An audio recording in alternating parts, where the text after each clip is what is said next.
So if you're trying to become a software engineer, one of the best pieces of advice I can give you if you're like a junior or a mid or even a senior, right? You should always find ways to push yourself out of your comfort zone, build something you never built before, make it a larger project, make it more complex, just so you're always constantly learning. A lot of times at work, you kind of get stagnant.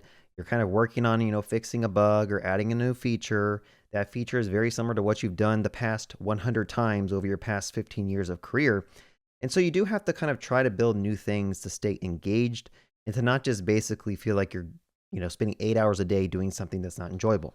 Now, with AI, it's a little bit trickier because you don't feel like you're actually building it yourself. You're like prompting these agents to build it for you.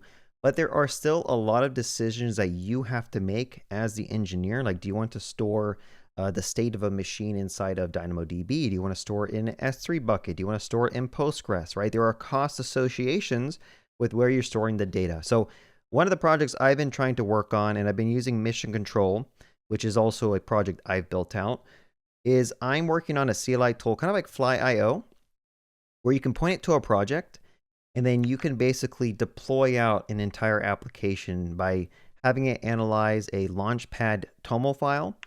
And that's going to basically spin up a VM or maybe multiple VMs. It's going to spin up an edge router, which is using Caddy under the hood. It's going to do the configuration. I'll do a whole diagram to kind of talk you through what I built out. But just doing something like this is something that's beneficial to your career. Even though it might not make you money, it's going to add value in terms of your knowledge. And the more you know, the more you earn is a saying I've always heard. Even though AI is probably smarter than you, it can do most of the things that you think it can't do. It could probably do it with enough tokens and enough time. These AI agents will converge. So let me give you a quick walkthrough of this if you guys are interested in seeing it. And I'm going to try to keep on building upon this. I do want to make this open source so you guys can contribute to it if you want to. So the first construct of this system is you can go ahead and create a new node. So this is basically going to map one-to-one with an EC2 box. So I'm going to start with creating a node, launchpad, node, create, and I'll just say like YouTube example. Okay. What that's going to do is use my local setup AWS account, and it's going to create a small instance inside a US East one, right? And you can actually configure this to spin up different sizes if you want. I want to say yes, and that is going to go ahead and spin up one instance on my AWS account. And you'll actually see if I go to AWS, it's actually going to start spinning up now, right? And if you go to EC2, you can see it is running over here. So if I were to just go ahead and click into this, you'll see it has a port and some other stuff as well, right?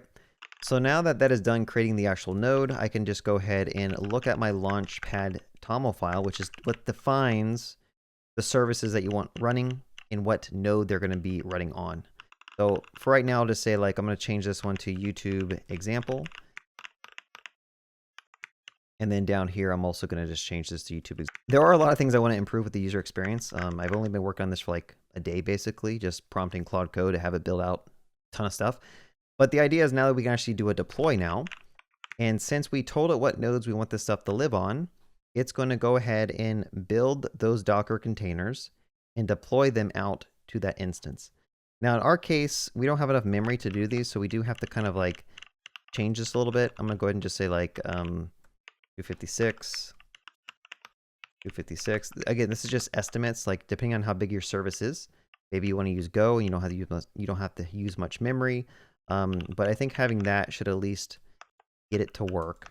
So again, it's a really rudimentary way of like how big is the instance and what do you want deployed to it, and it's going to kind of correct you if you're like trying to deploy stuff that requires too much memory. Now what's happening right now is we're actually building these containers and pushing them up to an ECR instance, which Launchpad will automatically create for you. So again, it's going to build these, push them to ECR, and then it's going to add in some configuration to an S3 bucket so that that agent knows to fetch its configuration. Okay, so right now, we have to basically first point my domain, other-agentsystem.dev, to this IP address. But there's some other cool commands we could probably do as well. So there's also like, let's just do a help here and see. We could do a status on a particular node. So YouTube example, that shall tell us what is the status of that node. We have these two things running on it. It's live. And now we just need to basically point, if I go to Cloudflare, I could just point to that Elastic IP address, which should have been created and attached to this thing.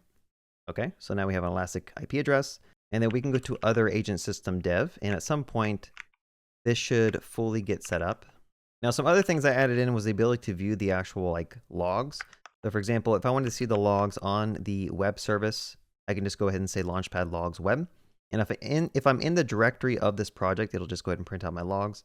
I think we also have API is one, so we can just go ahead and, oh, it's called worker actually, so let's do worker. So we can print out the logs there.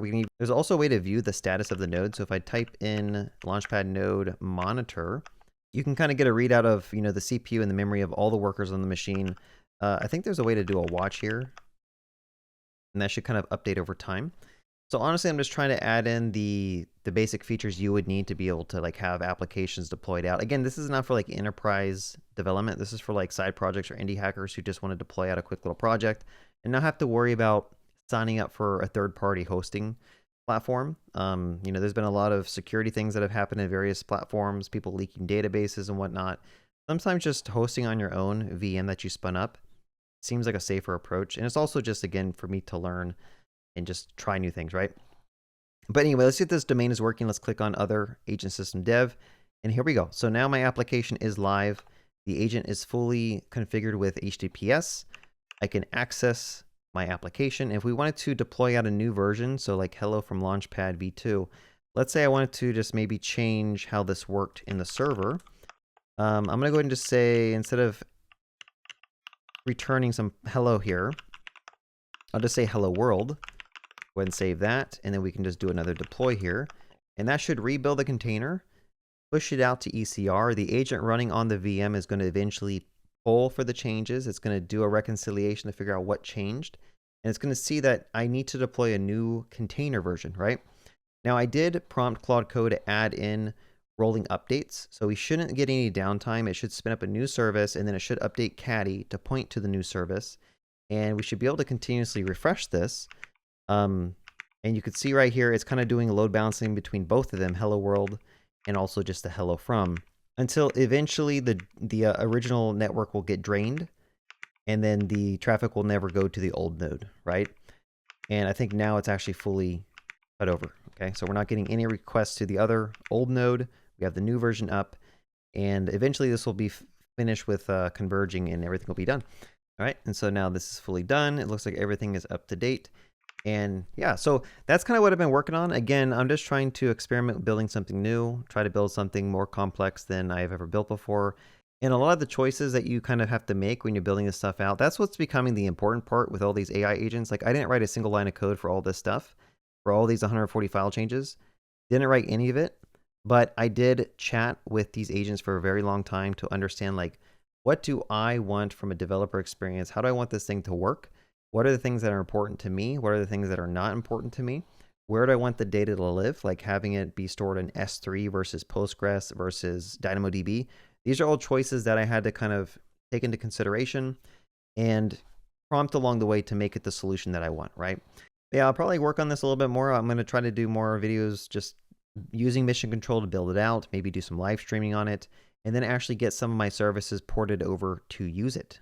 Yeah, so that's about it. Now, honestly, if you guys have a suggestion about what I could do my content on, like, I don't even know if you're a junior dev or someone who's in college trying to learn computer science or software engineering, do you even use YouTube to like learn at this point, or do you just kind of chat with an LLM agent? Like, I just don't feel like making educational content on YouTube is even viable anymore.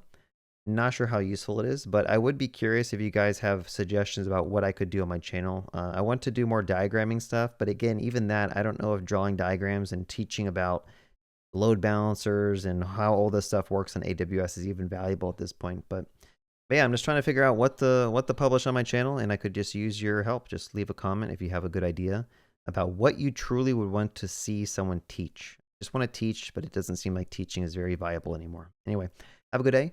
Happy coding.